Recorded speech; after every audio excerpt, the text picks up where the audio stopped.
Hello guys, welcome back to my channel Kathas diary. আপনারা সবাই কেমন আছেন? আশা করি খুবই ভালো আছেন।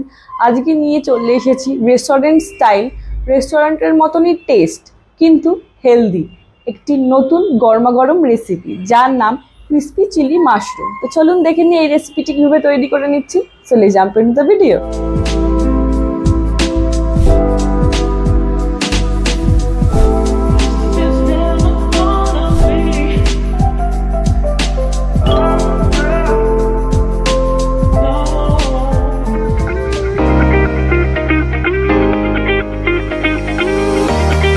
চলুন তাহলে চটপট দেখে নেওয়া যাক এই রেসিপিটি তৈরি করতে কি কি ইনগ্রিডিয়েন্টস লাগছে। ভিডিওটি স্কিপ না করে সম্পূর্ণ দেখবেন, আশা করি আপনাদের সকলের খুবই ভালো লাগবে।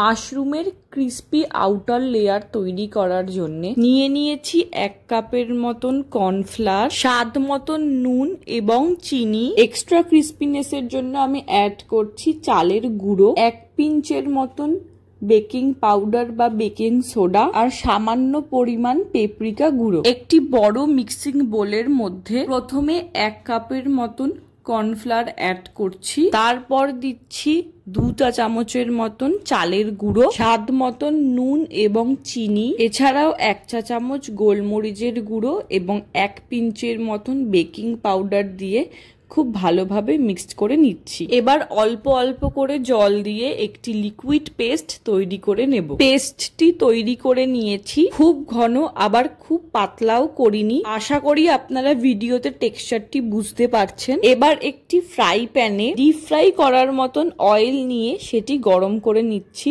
মাশরুমগুলি খুব ভালো করে ধুয়ে বড় মাশরুমগুলিকে 4 ভাগ এবং ছোট মাশরুমগুলিকে 2 ভাগ করে কেটে নিয়েছি। এবার তৈরি করা ব্যাটারের মধ্যে মাশরুমগুলিকে খুব ভালো করে ডুবিয়ে নিয়ে একে একে তেলে ছেড়ে দেব। হাই ফ্লেমে 2 থেকে 3 মিনিট লাল লাল করে ভেজে নেব। বেশি ভেজে ফেললে মাশরুমগুলি স্টিফ হয়ে যাবে এবং রাবারের মতন খেতে লাগবে। এবার চটপট করে উল্টে দিয়ে অপোজিট সাইডটাও ভেজে নিচ্ছি। ভাজা হয়ে গেছে, এবার মাশরুমগুলিকে তুলে নেব। মাশরুমের বাইরের লেয়ার ক্রাঞ্চি এবং ভেতরটা সফট যাতে থাকে সেরকম ভাবেই ভাজতে হবে। ওই একই ফ্রাই প্যানে বাড়তি তেল তুলে নিয়েছি, 2 থেকে 3-4 চামচ তেল এখানে রেখে সবার প্রথমে অ্যাড করছি 1 চা চামচের মতন রসুন কুচি, 2টি মিডিয়াম সাইজের পেঁয়াজ একদম কুচি কুচি করে কেটে নিয়েছিলাম সেটি অ্যাড করছি। পেঁয়াজের কালার চেঞ্জ হয়ে এলে দিয়ে দিচ্ছি 1 চা চামচের মতন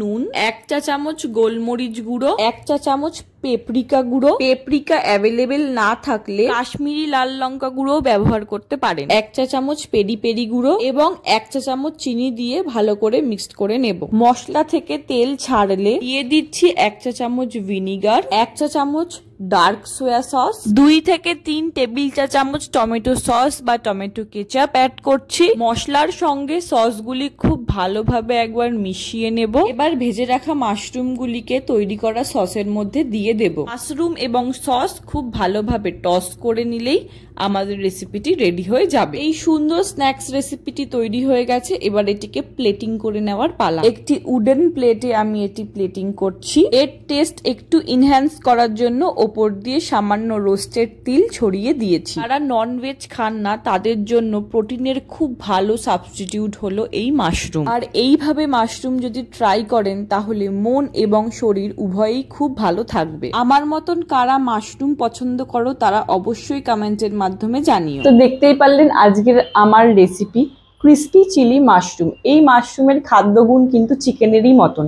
যারা ভেজিটেরিয়ান, যারা চিকেন, ফিশ বা মাটন খান না, তার সাবস্টিটিউট হিসাবে তারা কিন্তু এই মাশরুম খেতেই পারেন। তো এই রেসিপিটি কেমন লাগলো সেটা আমাকে কমেন্টের মাধ্যমে জানাতে ভুলবেন না। ভিডিওটি ভালো লাগলে লাইক, শেয়ার এবং চ্যানেলটি সাবস্ক্রাইব করে দেবেন। Thanks for watching, by.